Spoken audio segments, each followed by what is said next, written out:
எல்லா புகழும் நம்மை படைத்த இறைவன் ஒருவனுக்கே. அஸ்ஸலாமு அலைக்கும்.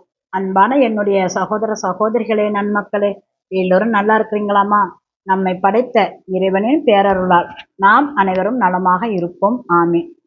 இன்று நாம பார்க்க இருப்பது இதை தவறவிட்டால். எதை தவறவிட்டால்? வாங்க பார்க்கலாம். ஒவ்வொரு மனிதனுக்கும் அதிக ஆற்றலை தந்துள்ளான் இறைவன். அந்த ஆற்றலின் வெளிப்பாடுதான் இளமை. இந்த இளமையை நினைச்சாலே ரொம்ப சந்தோஷமா இருக்கும். ஏண்டா அது ஒவ்வொரு மனிதனுக்கும் பூத்து குலுங்குற ஒரு வசந்த காலம். இது மனிதனுக்கு கிடைச்ச ஒரு வரப்பிரசாதம் என்று கூட சொல்லலாம். இப்படி இந்த இளம பருவத்தை சொன்னா சொல்லிக்கிட்டே போகலாம். இப்ப இந்த இளம பருவத்தை நாம முறையா கையாளணும். அதை தவற விட்டோம்னா அவ்வளவுதான். முதுமையில நாம ரொம்ப அவஸ்தைப்பட வேண்டியது இருக்கும். இதை நாம நிறைய கேட்டிருக்கோம், பார்த்திருக்கோம். இந்த இளமை பருவத்துக்கு நிறைய பழமொழிகள்லாம் இருக்கு. இளமை என்றாலே ஒரு துள்ளலும் ஓட்டமா இருக்கக்கூடிய ஒரு பருவம் தான். இந்த இளமைங்கிறது கையில உள்ள ஒரு கண்ணாடி மாதிரி. அதை நாம ரொம்ப கவனமா கையாளணும். தவற விட்டுட்டா அவ்வளவுதான். அது உடஞ்சு போய் நம்மோட ஒரு உருவத்தையே பல உருவங்களா காட்டும். அப்புறம் அதுல நம்மோட உண்மையான உருவம் எதுன்னு நமக்கு தெரியாமல போயிடும். அதனால நாம இளம பருவத்தை நல்ல முறையில செலவழிக்கணும். ஒவ்வொருவரும் இதை நல்லா மனசுக்குள்ள வச்சுக்கிறணும். மனிதங்கிறவன் ஒரு கோட்டை. அந்த கோட்டை 5 பருவத்தால கட்டப்படுது. குழந்தை பருவம், பதின் பருவம், இளமை பருவம், நடுத்தர பருவம், முதுமை பருவம்.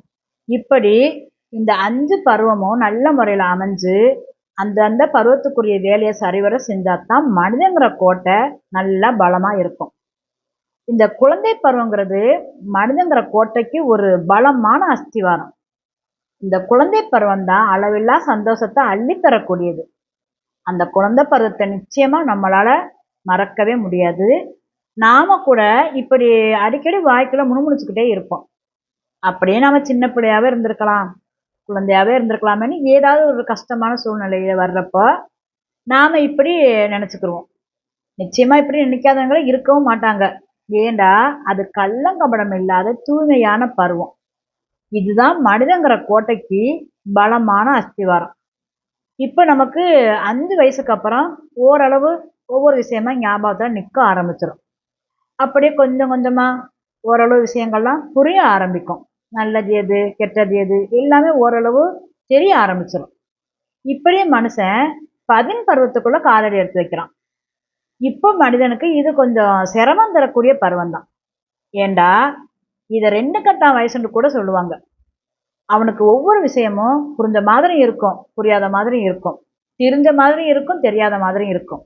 இப்போ இது ஒரு விதமான பயம், குழப்பம், மன அமைதியின்மை இப்படி எல்லாம் கலந்த ஒரு பருவம் தான் இந்த பதின் பருவம். இந்த பதின் பருவம் இப்போ இளம பருவத்துக்குள்ள தள்ளப்படுது. இப்பத்தான் ரொம்ப கவனமா இருக்கணும். ஏண்டா இது இளமை பருவம். இந்த பருவத்தை ஊரு உறவுக்காரங்க இன்னும் உலகமே கூட ரொம்ப உற்று பார்க்கக்கூடிய ஒரு பருவம். ஒவ்வொரு மனிதனுக்கும் கடைசி வரைக்கும் பேர் வாங்கி தரப்போறதே இந்த இளமை பருவம் தான். இந்த பருவத்துல செய்யற ஒவ்வொரு செயலும் தான் முதுமையில நல்ல பேரை வாங்கி கொடுக்கும். இன்னும் இதை சாதிக்க கிடைச்ச ஒரு வாய்ப்பா எடுத்துக்கணும், பயன்படுத்திக்கணும்.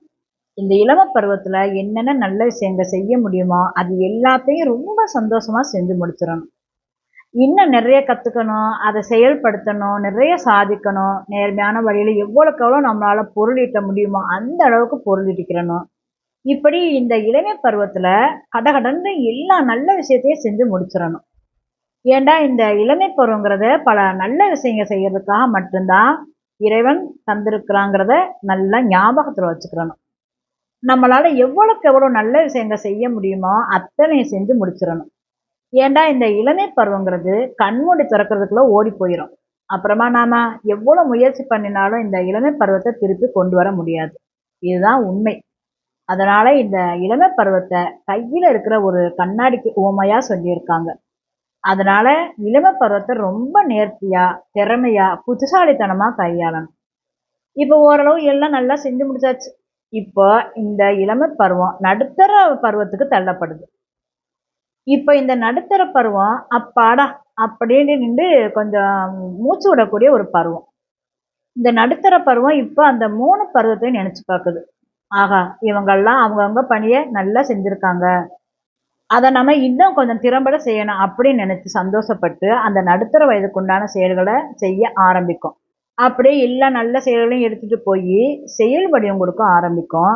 ஓரளவு எல்லாத்தையும் செஞ்சு முடிச்சிடும். நம்ம கடமை ஓரளவு செஞ்சு முடிச்சுட்டோம் அப்படின்னு நினைச்சுக்கிட்டு இருக்கிறப்பவே இந்த நடுத்தர வயசு முதுமைக்குள்ள போயிடும். இப்ப இந்த முதுமை பருவம் தான் கடந்து வந்த 4 பருவத்தையும் நினைச்சு பார்க்கும்.